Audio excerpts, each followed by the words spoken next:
नमस्कार दोस्तों, आज जानेंगे गणगौर व्रत कथा। एक बार भगवान शंकर तथा पार्वती जी नारद जी के साथ भ्रमण को निकले। चलते चलते वे चैत्र शुक्ल पक्ष तृतीया के दिन एक गांव में पहुंच गए। उनके आगमन का समाचार सुनकर गांव की श्रेष्ठ कुलीन स्त्रियां उनके स्वागत के लिए स्वादिष्ट भोजन बनाने लगी। भोजन बनाते बनाते उन्हें काफी विलम्ब हो गया, किंतु साधारण कुलीन की स्त्रियां श्रेष्ठ कुल की स्त्रियों से पहले ही थालियों में हल्दी तथा अक्षत लेकर पूजन हेतु पहुंच गई। पार्वती जी ने उनके पूजा भाव को स्वीकार करके सारा सुहाग रस उन पर छिड़क दिया। वे अटल सुहाग प्राप्त का वरदान पाकर लौटी। तत्पश्चात उच्च कुलीन की स्त्रियां अनेक प्रकार के पकवान लेकर गौरी जी और शंकर जी के पूजा करने पहुंची। सोने चांदी से निर्मित उनकी थालियों में विभिन्न प्रकार के पदार्थ थे। उन स्त्रियों को देखकर भगवान शंकर ने पार्वती जी से कहा, तुमने सारा सुहाग रस तो साधारण कुल की स्त्रियों को ही दे दिया, अब इन्हें क्या दोगी?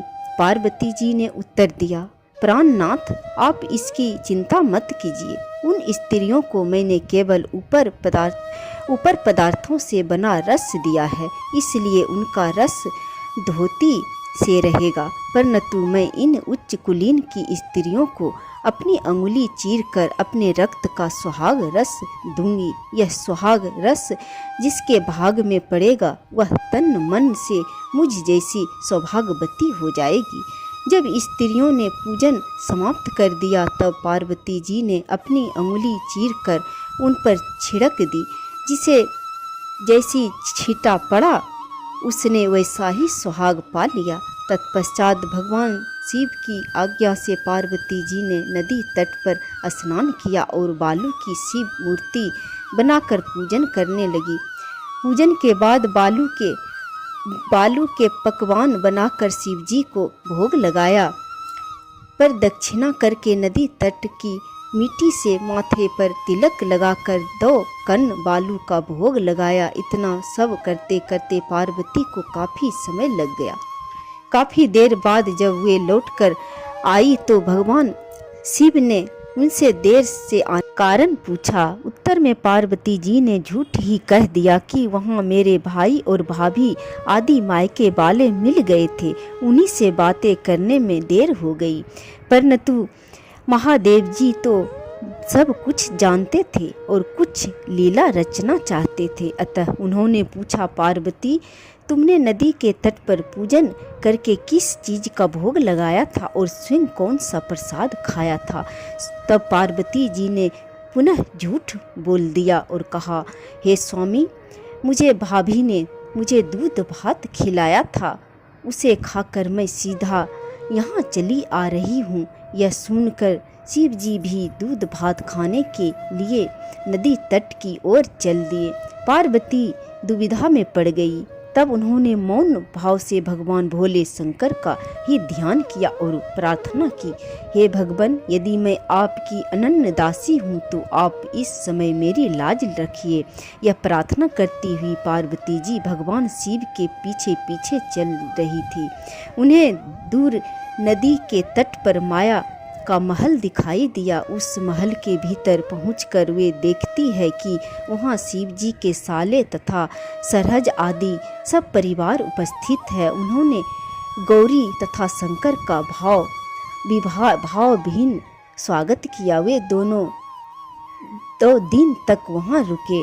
तीसरे दिन पार्वती जी ने शिव जी से चलने के लिए कहा, पर शिव जी तैयार नहीं हुए, वे अभी और रुकना चाहते थे। तब पार्वती जी रूठकर अकेले ही चल दी। ऐसे हालत में भगवान शिव को पार्वती के साथ चलना पड़ा। नारद जी भी साथ साथ चल दिए। चलते चलते वे बहुत दूर निकल आए। उस समय भगवान सूर्य अपने धाम को पश्चिम को पधार रहे थे।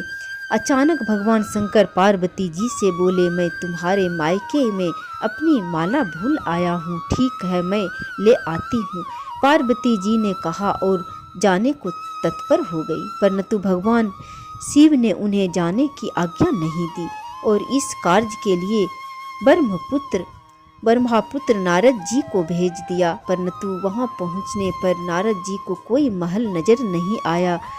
वहां तो दूर दूर तक जंगल ही जंगल था, जिसमें हिंसक पशु विचर रहे थे। नारद जी वहां भटकने लगे और सोचने लगे कि कहीं मैं गलत स्थान पर तो नहीं आ गया। मगर सहसा यही बिजली चमकी और नारद जी को शिव जी की माला एक पेड़ पर लटकी हुई दिखाई दी। नारद जी ने माला उतार ली और शिव जी के पास पहुँच कर वहाँ का हाल बताया। शिव जी ने हंसकर कहा, नारद, यह सब पार्वती की ही लीला है। इस पर पार्वती जी बोली, मैं किससे योग्य हूँ। तब नारद जी ने सिर झुकाकर कहा, माता, आप पतिव्रताओं में श्रेष्ठ हैं।